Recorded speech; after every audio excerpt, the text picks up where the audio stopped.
શ્રી ગણેશાય નમઃ। મિત્રો, આપ જોઈ રહ્યા છો અમારી યુટ્યુબ ચેનલ ધાર્મિક વ્રત કથામાં આપ સૌનું હાર્દિક સ્વાગત છે। આજના વિડીયોમાં આપણે સાંભળીશું શનિવારના દિવસે રાખવામાં આવતા શનિદેવની વ્રત કથા। શનિદેવનો પ્રિય દિવસ એટલે કે શનિવારના દિવસે ભક્તો શ્રદ્ધાથી વ્રત કરે છે। કેટલાક ભક્તો 19 શનિવાર કરે છે, કેટલાક ભક્તો 51 શનિવાર કરે છે અને કેટલાક ભક્તો આખું વર્ષ શનિવાર કરે છે। આ દિવસે અડદના વડા બનાવવામાં આવે છે અને વડા સરસોના તેલમાં તળવામાં આવે છે। આ વડા કાળા કૂતરાને ખવડાય છે અથવા શનિવારે જઈ મંદિર શનિદેવની શિલાને અર્ચના પૂજા કરવામાં આવે છે અને આ દિવસે હનુમાનજીને પૂજા કરાય છે। શનિવારના દિવસે સરસોનું તેલ ચડાવવામાં આવે છે। બ્રાહ્મણોને દક્ષિણા સાથે દાન આપવામાં આવે છે। લોખંડ વસ્તુ દાન કરવું શુભ માનવામાં આવે છે। સાંજના સમયે પીપળાના વૃક્ષના નીચે ઘીનો દીવો પ્રગટાવે જોઈએ। શનિવારના દેવના મંત્ર ઓમ નમઃ શનેશ્વરાય નમઃ એનો જાપ કરવો શુભ માનવામાં આવે છે।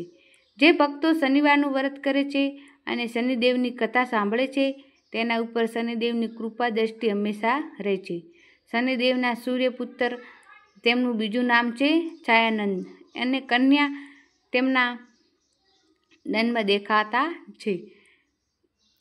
તેઓ ભક્તો ધર્મના માર્ગે ચાલે છે એટલા માટે માર્ગદર્શન આપે છે, જેમ કે સાતે સાડી દયા, શનિની દીક્ષા, અંતદશા જેવી પરિસ્થિતિઓમાં જ્યારે મનોકામના પૂર્ણ થતી હોય છે ત્યારે શનિદેવનું વ્રત કરવું તેમની કથા ખૂબ જ લાભદાર હોય છે। ચાલો હવે આપણે સાંભળીએ શનિવારની વ્રત કથા। શનિદેવની કથા બોલો શનિદેવ મહારાજની જય। નવગ્રહોમાં કોણ સૌથી મોટું ગ્રહ છે એ મુદ્દે ઝઘડો થયો હતો। તેના ગ્રહોમાં પોતાના બીજાના શ્રેષ્ઠ માનવામાં આવતો હતો, એટલે તેને નક્કી કર્યું કે તેમનો ન્યાય મેળવવો જોઈએ। બધા ગ્રહો રાજાની ઇન્દ્ર પાસે પહોંચીને વિનંતી કરી, હે રાજા, આરામમાંથી કયો ગ્રહ શ્રેષ્ઠ વધુ છે એનો ન્યાય કરો। સૂર્યની વાત સાંભળી રાજા ઇન્દ્રદેવ વિચારમાં પડી ગયું। લાગ્યું કે આ શ્રેષ્ઠ કહું તો બીજા 8 ગ્રહો નારાજ થઈ જશે। તેથી તેમણે કહ્યું કે હું ગ્રહ દેવતા તમારી ક્ષમા નથી, તમારામાંથી કોણ મોટું નક્કી કરી શકતું નથી। તમે સૌ પૃથ્વીલોક પર જાઓ અને ઉજ્જળ નગરીના વિક્રમ આદિત્ય નામનો વિખ્યાત રાજા રહે છે, યોગ્ય ન્યાય કરશે। ઇન્દ્રદેવ કહેવામાં પ્રમાણે બધા 9 ગ્રહો વિમાનમાં બેસી પૃથ્વી પર ઉતરી ગયા। તેઓ સીધા ઉજ્જળ નગરી રાજાની વિક્રમ સભામાં આવ્યા। સાથે રાજાએ વિક્રમ પોતાના દરબારમાં સભા ભરેલી હતી, તેમને ઘણા અજ્ઞાનીઓ, વિદ્વાનો, મંત્રીઓ અને બ્રાહ્મણો હાજર હતા। આ સેવક રાજાએ જાણ આપી, દેવલોકમાંથી કેટલાક દેવતાઓ પણ વિમાનમાં આવી રહ્યા છે। આ વાત સાંભળી રાજા આશ્ચર્યચકિત થયા। થોડી વારમાં 9 ગ્રહોને સભાગૃહમાં પ્રવેશ થયા। રાજા વિક્રમ તેમને ઓળખી ગયા। તેઓએ ઊભા થયા, બધાને પ્રણામ કર્યા, પડેલા આસનો પર બેસવાનું આમંત્રણ આપ્યું। બધા જ ગ્રહો પોતાની આસન પર બેસી ગયા। પછી રાજાએ કહ્યું, દેવતાઓ, તમે તમારા રાજ્યમાં પધાર્યા સાંભળીને મને ખૂબ જ આનંદ થયો। કહો, શું સાચું અહીં આવવાનું કારણ છે? ત્યારે ભગવાન સૂર્ય ઊભા થઈને કહ્યું, હે રાજા, અમારા 9 ગ્રહોમાંથી કોણ શ્રેષ્ઠ છે આ મુદ્દે વાદ થયો છે। તેને ઇન્દ્ર પાસે ગયા હતા, પણ તેમને તમારી પાસે ન્યાય કરાવવા મોકલ્યા છે। સૂર્યદેવ વાત સાંભળી રાજા વિક્રમ થોડા વિચારમાં પડવા લાગ્યા। તેમને લાગ્યું કે જો હું કોઈને નાનો મોટો કહીશ તો બીજા નારાજ થશે। અંતે રાજાએ કહ્યું, હે દેવતાઓ, હું પૃથ્વી લોકનો એક સમાન મનુષ્ય છું। તમે તો દેવતાઓ છો, છતાંય ઇન્દ્રના આજ્ઞાપત્ર સાથે લાવ્યા છો, એટલે હું તેમને પ્રયત્ન કરીશ। પછી રાજા વિક્રમ નક્કી કર્યું કે તેઓ 8 દિવસ પછી ન્યાય આપશે। તેઓએ બધાને કહ્યું, ત્યારે બધાએ 8મા દિવસે પાછા આવવાનું રહેશે, ત્યારે હું તેમનો ન્યાય કરીશ। બધા જ ગ્રહોને સહમતિ આપી પોતાના સ્થાન પર પાછા ચાલ્યા। હવે શું થયું? ત્યારબાદ 8મા દિવસે રાજા વિક્રમ પોતાની સભામાં સોનું, ચાંદી, પિત્તળ, તાંબુ, કાંસુ, તરજ, અબર, લોખંડ વગેરે વિવિધ ધાતુઓનું 9 આસનો તૈયાર કરાવ્યા। 8મા દિવસે 9 ગ્રહો પાછા આવ્યા અને સૂર્ય સોનાનો આસન પર, ચંદ્ર ચાંદીના આસન પર, એ રીતે અલગ અલગ ધાતુઓના આસન રાખવામાં આવ્યા હતા। સૌ છેલ્લા શનિવારે શનિદેવ આવ્યા હતા. તેમના લોખંડનું આસન પર બેસવામાં આવ્યા. પછી શનિદેવે ઉઠીને કહ્યા, હે રાજા, હવે તમે ન્યાય કરો. આરામમાં સૌથી મોટું કોણ છે? રાજાએ વિક્રમ ઉઠીને કહ્યું, તમે જ ક્રમમાં આવ્યા છો, ક્રમથી જ તમે જાઓ. તમે પોતે તમારું સ્થાન નક્કી કરી દીધું છે. અંતે આવ્યા અને તેથી શનિદેવે તેમને અંતિમ ગણાશો. આ સાંભળીને શનિદેવ નારાજ થયા અને ગુસ્સે થઈ ગયા. હે રાજા, તમારો ન્યાય યોગ્ય નથી. તમે ફરી ન્યાય કરો. પછી રાજા વિક્રમે કહ્યું, એકવાર જ ન્યાય થયો, ફરી ન થાય. હું એક જ ન્યાય અને માનને રાખીશ. શનિદેવે ગુસ્સાથી કહ્યું, હું ગ્રહોથી સૌથી વધુ આકર્ષણ છું. જ્યારે મારા સાડાસાતી અને દયાની અસર પડશે ત્યારે રાજાને દુઃખ ભોગવવું પડશે. આ સમજીને જ્યારે વનમાં ગયા ત્યારે રાવણનો નાશ થયો હતો. આ બધું મારું કારણે જ થયું હતું. હવે જોઈ લેજો. અવશ્ય આપણું લેખ ખૂબ જ મહત્વપૂર્ણ અને ભાવિકપૂર્ણ શનિદેવની કથા સંકળાયેલી છે. શનિદેવની કથા બીકા નામનો રાજા ઉજ્જળ નગરીમાં રહેવાસી હતો. એક દિવસ તેને શેઠની દુકાને ગયો. તેમને એક ઠંડુ પાણી આપ્યું અને દુકાનમાં તે બાજુ બેસવાનું કહ્યું. બીજા દિવસે દુકાનની ઘણો વેપાર થયો. તેમને વિચાર્યું કે અજાણ્યો માણસ બહુ ભાગ્યશાળી છે, તેથી મારી દુકાનમાં લાભ થયો છે. સાંજ પડે અને શેઠ બીકાને પોતાના ઘરે ભોજન માટે લઈ ગયા. ઘરે જઈ તેમની પત્ની અને દીકરીને વહેલું અને આજે દુકાનમાં મહેમાન બેઠા તેથી ખૂબ જ ફાયદો થયો, તેથી હું તેમને ભોજન કરવા ઘરે લાવ્યો છું. શેઠાણીને દીકરીએ કહ્યું, સારું કર્યું તમે તેમને ઘરે લાવ્યા. તમે ભોજન તૈયાર કરીએ છીએ ત્યાં તમને બંને હાથ મોઢું ધોઈને બેઠા રહો. શેઠની દીકરી મહેમાનને પોતાના ઓરડો આપ્યો અને બીકાએ હાથ પગ ધોઈ ઓરડામાં પ્રવેશ કર્યો. તેમણે એક અજબ દ્રશ્ય જોયું. દિવાલથી ખીલીએ લટકેલો હીરાનો હાર લટકતો હતો. તેની પાસે હંસ ચિત્રવા કર્યો હતો. બીકાને જોયું અને હંસને હાર ગળી રહ્યો હતો. જમવાનું આવ્યું તો બીકાએ જમવા ગયો.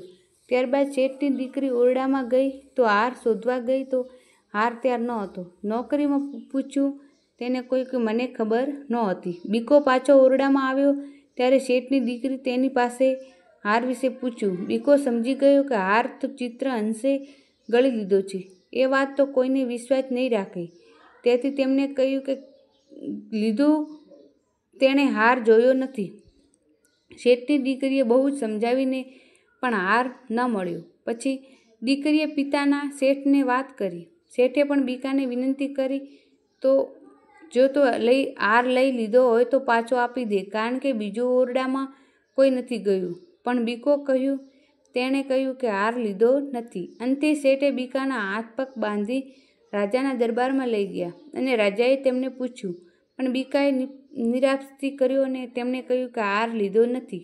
રાજાએ દંડરૂપે તેમના બંને હાથ પગ કપાવી દીધા અને તેમને એક તેલિયો લંગુ તેલ તેના ઘરની પાછળ ફેંકી દીધો. બીજા દિવસે ગંગુ તેલીના ઘરની પાછળ હાથ પગ વિના એક માણસ પડેલો હતો. એ જોઈને દુઃખ થયું. તેમની પત્નીને કહ્યું, આપણે એની સેવા કરીએ, વ્યવસ્થા થાય તો ઘણીવાર ચાલવા માટે કામમાં લઈશું. તેમની પત્નીએ કહ્યું, એ તો રાજાનો ગુનેગાર છે, આપણે રાખીશું તો રાજા ગુસ્સે થશે. તો ગુનેગારની પાસે ગયો અને રાજાને કહ્યું, તમે પોતાના દંડ ભોગવી ચૂક્યા છો, હવે તેને અમે રાખી અને ચાલો. ગંગુ તેમની પત્ની બીકાને ઉઠાવી ઘરે લાવે. તેની સેવા કરી. પછી થોડા દિવસ બીકો ઠીક થઈ ગયો. ઘણી ચલાવતો હતો. એક દિવસ જ્યારે બીકો મહાન રાગમાં ગાઈ રહ્યો હતો ત્યારે રાજાની પુત્રી ત્યાંથી પસાર થઈ અને સંગીત પ્રેમ હતી. મહાનકર રાગ સાંભળી મોહિત થઈ ગઈ. તેમણે દાસીને પૂછ્યું, ગાતા કોણ છે?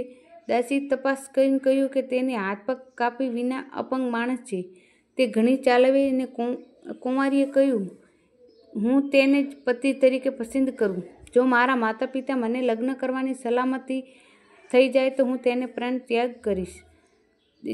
દાસીએ ભયભીત થઈને તેમની રાજા રાણી પાસે ગઈને આખી વાત કરી.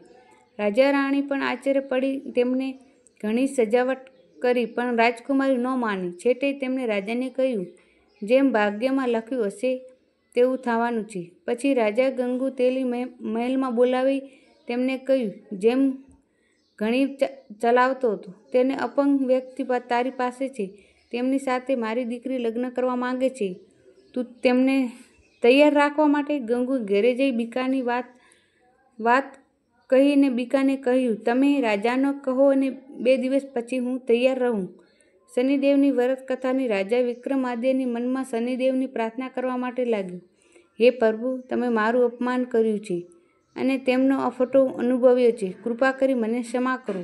હવે મારી શક્તિ અને મહિમાનું જાણી ગયો છું. એ દરમિયાન બીકોએ જ્યારે બેઠો હતો ત્યારે વિમાનમાં આકાશમાંથી નીચે આવ્યું અને શનિદેવ ઉતરીને બીકા પાસે આવ્યા. જ્યારે શનિદેવની કૃપા દ્રષ્ટિ પડી ત્યારે બીકાએ કપાયેલા હાથ પગ ફરી ઉગી પોતાના જૂના રૂપમાં આવી શનિદેવને બોલ્યા, હે રાજા વિક્રમ, તમે મને નાનો સમજીને અપમાન કર્યું હતું અને એ જ તમારું બધું ભોગ પડવ્યું. વિક્રમ રાજા શનિદેવની નિમ્ર વિનંતી કહીને કહ્યું, હે પ્રભુ, મારી ભૂલ થઈ, મને માફ કરો. શનિદેવને આશીર્વાદ આપતો પોતાના વિમાનમાં બેસી પાછા ચાલી ગયા. બીકા રાજા ફરીના રૂપમાં આવી જોઈને લાંગુ તેલને તેમની પત્નીને ખૂબ જ નવાઈ લાગી. આ ખબર રાજા રાણીને રાજકુમાર સુધી પહોંચી તો બધા ખૂબ જ આનંદ થયો અને ધામધૂમથી શેઠની દીકરીને લગ્ન કરાવ્યા. ગંગુ તેલ રાજા ઘણી મોટો આપીને લગ્ન મોટી ઘંટીનો વગાડી. રસ્તામાં સણસણગાટ લાગ્યો અને લોકો ટોળામાં રાજા વિક્રમને જોવા માટે ઉમટી પડ્યા. લગ્ન પછી દિવસે વિક્રમ દરબારમાં ભરવે તેમની સૌથી સામે ઊભો કહીને કહ્યું, હું બીકો નથી, હું ઉજ્જળ નગરી રાજા વિક્રમાદિત્ય છું. શનિદેવના ક્રોધ દ્રષ્ટિએ મારા કષ્ટ ભોગવવું, પણ હવે શનિદેવની કૃપા પાછો આવ્યો છું. આ વાત સાંભળી દરબારમાં બેઠેલા બધાએ ખુશ થઈ ગયા. નકરીની વાત ફેલાવા લાગ્યા. જે શેઠ બીકાને હાર ચોરીને આરોપ મૂક્યો તે દોડતા રાજા પાસે આવીને હાથ જોડીને ક્ષમા માંગી અને મહેરબાનીપૂર્વક કહ્યું, આ તમારો હાર નથી. શનિદેવની ઈચ્છાથી હું તેમને શેઠ વિક્રમાદિત્યને ભોજનનું આમંત્રણ આપ્યું હતું. આ બધા મહારાજા રાણીને રાજકુમારી સાથે શેઠ ઘરે આવ્યા અને શેઠ ભોજન પીરસ્યું. પછી શેઠની વિનંતી કરીને રાત એ તેમને ઘર રોકાયા અને શેઠના ઓરડામાં પહેલા બીકાને રાખ્યો હતો તે જ ઓરડામાં વિક્રમને ઉતારવામાં આવ્યા. તેમજ વિક્રમના ખાટલા પર બેઠેલા હતા તેમણે જોયું કે ભીતે ચિતરેલો હંસ હવે પોતાનો હાર મોઢામાંથી બહાર ફરી ખીલકાવવાનો પ્રયાસ કરી રહ્યો હતો. વિક્રમ રાજા તરત જ શેઠને બોલાવ્યા, બધું બતાવ્યું અને ચમત્કાર જોઈને આશ્ચર્ય પડ્યું. તેમણે શેઠને વિક્રમ રાજાને પગે પડી ક્ષમા માંગી અને તેમણે મહારાજ કૃપા કરી મને આ દીકરીને પત્ની તરીકે સ્વીકારો. વિક્રમ રાજાએ તેમની દીકરી સાથે લગ્ન કર્યા અને ત્રંબવડ નગરી થોડા દિવસ રહ્યા અને પછી તેના રાજ્ય ઉજ્જળ નગરી પાછા ફર્યા. રાજા રાણી સાથે પરવાનગી માંગીને આનંદ સમાપ્તિ થઈ. રાજા તેમના શેઠે ધન, દાગીના, વસ્ત્રો, દાસી વગેરે વિદાય આપી. પછી વિક્રમાદિત્ય સાથે બંને રાણીઓ પરિવર્તન સાથે રાજ્ય ઉજ્જળ નગરી તરફ વળ્યા. નગરમાં લોકો આનંદની રાજા આવવાની રીત સ્વાગત કરતા હતા. મહેલ શણગાર્યોને જ્યારે ભેડવા વયા ઉજળો થઈને બીજા દિવસે વિક્રમ રાજા ભરી સભામાં બોલ્યા. એ સમયે દરબારમાં પધાર્યા અને તેને ઊભી થઈ તેમનું સ્વાગત કર્યું. આસન પર બેસાડીને શનિદેવને બોલ્યા, વિક્રમાદિત્ય, તમે તમનો નાનો ગણ્યો હતો એનું દુઃખ અનુભવ કરી લીધો. હું મારા ઉપર પ્રસન્ન છું. તમે શું વરદાન માંગો છો? વિક્રમ રાજા કહ્યું, હે પ્રભુ, જેમ તમે દુઃખ આપ્યું એવું જ દુઃખ કોઈ ભક્તિને ના પડે. શનિદેવે કહ્યું, હે રાજા, તારી વાત મને ગમી. હવે હું ભક્તિ શનિવારની વ્રત કરશે, મારી કથા સાંભળશે, મારી કથા સંભળાવશે, તેમની પૂજા કરશે, તેમનું કલ્યાણ પીડ થઈ જશે. મારી અનુમતિ ભક્તિને બચી જશે. કહીને રાજા શનિદેવને દ્રશ્ય થઈ ગયા. વિક્રમાદિત્યને રાજ્યમાં ધન, વંશ, રાણીને સંતાન બધું પાછું મેળવ્યું. આ રીતે શનિવારના વ્રત અને શનિદેવની કથા સાંભળવાથી ભક્તોને તમામ દુઃખો મુક્ત થાય અને શનિદેવની કૃપા હંમેશા તેના ઉપર રહે. બોલો શનિદેવ મહારાજની જય. શનિદેવ જય શ્રી કૃષ્ણ. રાધે રાધે.